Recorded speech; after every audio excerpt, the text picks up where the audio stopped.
Hey guys, my name is Thomas. Welcome to the vlog. Today's vlog is kind of late because we actually already vlogged a lot of our day. So I just wanted to do a really quick vlog because you know, I had some time today, so I wanted to go ahead and do a charcoal filter delete on my intake. So just a quick few tips for you guys. How you're gonna want to remove the air box over there is two T20s, one right here, and that's what connects this. And then go ahead and release this tab right here and this tab right here. That will attach to these tabs right here. All you do is just release it with your finger, and then in the intake duct there's gonna be this like hose clamp, and it's gonna be basically connecting that to our actual air box. So what you do is you can do either a 6mm. I used a 6mm to loosen it, or you can use a small flathead. And also what you're gonna want to do is disconnect the MAF sensor. You can either disconnect it from the air box or disconnect it from the actual engine.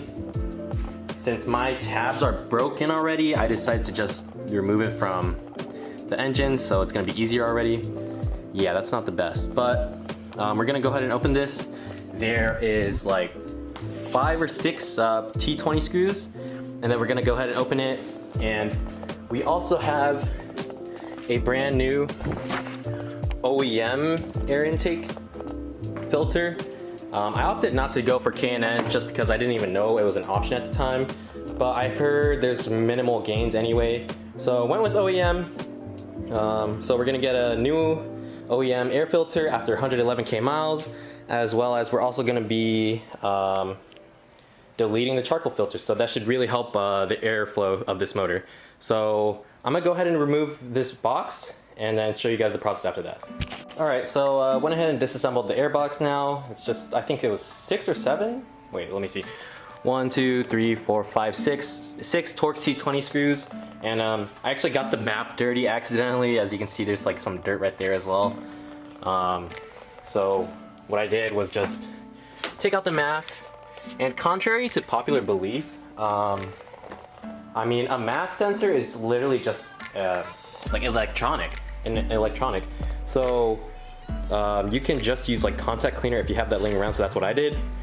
So went ahead and cleaned the MAF sensor, and now we're gonna take apart this air box and you know, remove the filter, put this new one, and we're also gonna delete the charcoal filter. So let's get to that. Alright guys, so went ahead and ripped out all the charcoal filter. I literally just used like an X-Acto knife like that. That's literally what I used. So what we're gonna do now is we're just gonna take some sandpaper. I think I have like a 300 grit or something like that. Let's see. It's 800 grit, but we're gonna see if we can get it down with 800 grit, because essentially what you want to do is sand down all these extra remains here on the edges so that it's completely smooth. So we're gonna hit that now. Alright guys, so actually I ended up finding 320 grit sandpaper in my home, so went ahead and used that. Here's the results of my air box afterwards. I mean, it's not gonna be the cleanest, most likely, if you're anything like me. Sorry, I'm like picking this one straight charcoal that is just there. But anyways, yeah, it's not gonna be super clean, but like, I mean, little dust gets in your motor all the time anyway. I mean, if you have air scoops like I do, little dust particles are gonna get in your motor either way. So yeah. So now that that's done, I'm gonna go ahead and slap on my OEM filter, put it back together, and get the car back together. Alright guys, so charcoal filter delete is complete, as well as the OEM intake filter replacement. And also I went ahead and replaced all my fender liner bolts because I didn't have any when I first threw this bumper on, so I just went ahead and threw that on. So now I'm gonna go ahead and go for a drive and tell you what my thoughts are. Okay guys, so already finished the charcoal filter delete, and this is actually a few days, or not even a few days, like a few weeks later from when I did the actual installation, because you know, I never really got around to doing my initial thoughts on the charcoal filter delete. But since it's been a few weeks, I don't even have initial thoughts anymore. I have thoughts, period. But yeah, let me get into that real quick. So when I did the charcoal filter delete, I kept the stock airbox, stock, what would that be called? Like the replacement is called a silicone intake tube. It's like an elbow that connects from, I believe, the throttle body to our airbox. Correct me if I'm wrong. But so basically the only things I replaced was the dirty old stock air filter, and I got a new one, and then I also did the charcoal filter delete. So in terms of gains, I definitely felt like I gained a slight increase in power, as well as a significant boost in throttle response.